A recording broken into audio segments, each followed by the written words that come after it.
मौत कई तरह की होती है।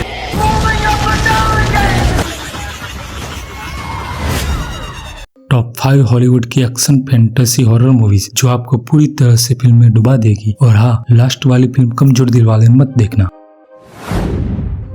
28 ईयर्स लेटर, एक द्वीप, एक बेटा और एक जोखिम भरी यात्रा। कहानी शांत स्कॉटिश हाईलैंड से शुरू होती है, जो पिछली फिल्मों में दिखाई गई अराजकता से बिल्कुल अलग है। बचे हुए लोगों के एक समुदाय ने एक ऐसे द्वीप पर शांतिपूर्ण जीवन जी रहे हैं जो रेज वायरस से बिल्कुल मुक्त है। जेमी एक सख्त पिता है और वो अपनी बीमार पत्नी इसला और अपने किशोर बेटे स्पाइक के साथ रहता है। स्पाइक को वास्तविक दुनिया के लिए तैयार करने की चाहत में जेमी उसे मुख्य भूमि पर ले जाता है। वहाँ उनका सामना रेंगते हुए ज़ॉम्बी और अधिक विकसित अल्फा से भी होती है। जब वे उनसे बच जाते हैं और वापस लौटते हैं तो स्पाइक को जल्द ही एक रहस्यमय डॉक्टर के बारे में पता चलता है जो उसकी माँ को ठीक कर सकता है। दृढ़ निश्चयी लेकिन ना समझ वह अपनी माँ के साथ मुख्य भूमि पर वापस जाता है, वो भी किसी को बताए बिना, और अनजाने में उन दोनों को जोखिम में डाल देता है। क्या स्पाइक ज़ॉम्बी से बच के उसकी माँ को डॉक्टर के पास ले जाने में कामयाब हो पाएगा या फिर ज़ॉम्बी बन जाएगा? यह सब फिल्म देख के पता लगेगा।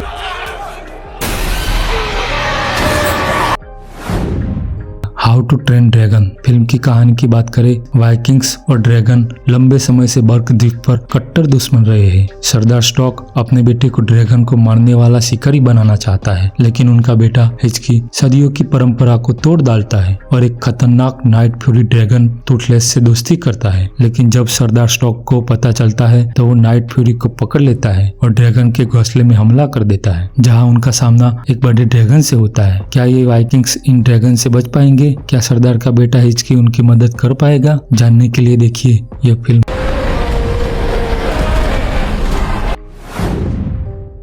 क्लाउन इन कॉर्नफील्ड यह 2025 की एक हॉरर स्लेशर फिल्म है। फिल्म ने अपने ट्रेलर के माध्यम से ही बता दिया था कि यहाँ कुछ हटकर देखने को मिलेगा। कहानी की अगर बात की जाए तो फिल्म में एक गांव दिखाया गया है जहाँ एक लड़की अपने पिता के साथ रहने आती है और यहाँ आकर उसे पता चलता है कि 1992 में गाँव में एक जोकर हुआ करता था जो सबको मार दिया करता था। गाँव के लोगों के ऐसा भ्रम है और वह इस बात पर विश्वास भी करते हैं। कहानी में ट्विस्ट तब आता है जब वही जोकर अचानक से आकर हमला करने लगता है। अब आगे की कहानी तो आपको खुद देखकर ही पता लगाना होगा। यहाँ जो बताया गया है वह इसका 2% भी नहीं है। फिल्म का 98% आपको इसे देखकर ही पता लगाना होगा।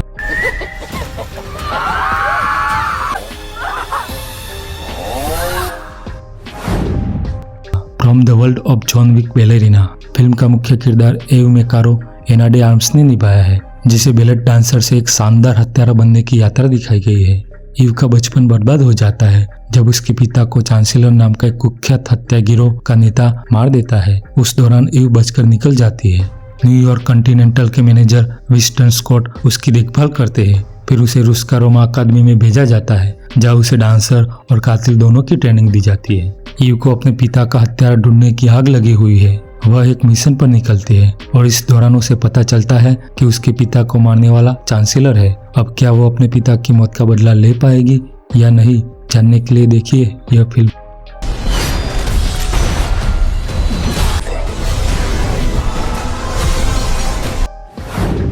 फाइनल डेस्टिनेशन ब्लड लाइन्स 2000 में शुरू हुई यह हॉरर थ्रिलर फ्रेंचाइजी एक ऐसी कल्पना पर आधारित है जिसमें मौत को एक अदृश्य शक्ति के रूप में दिखाया गया है जो गलती से बच निकले हर व्यक्ति का हिसाब बराबर करती है। लेकिन फाइनल डेस्टिनेशन ब्लड लाइन्स इस बार एक कदम आगे जाती है। इस भाग में कहानी सिर्फ एक व्यक्ति या समूह की नहीं बल्कि पूरे वंश के खात्मे की है। दशकों पहले एक दुर्घटना में मात खा चुकी मौत अब उन लोगों की संतानों को भी नहीं बख्शती जो उस दिन बच गए थे। एक युवती को इसका पूर्वाभास होता है। उसकी नानी के पास कुछ पुराने उपाय है जिससे मौत को चकमा दिया जा सके। क्या वे उसे और उसके परिवार को बचा पाएंगी या नहीं? इस फिल्म में मौत अचानक नहीं आती, वह इंतजार करती है, निगरानी रखती है और फिर सबसे खौफनाक ढंग से प्रहार करती है। अगर वीडियो अच्छा लगे तो लाइक सब्सक्राइब जरूर करिए। धन्यवाद।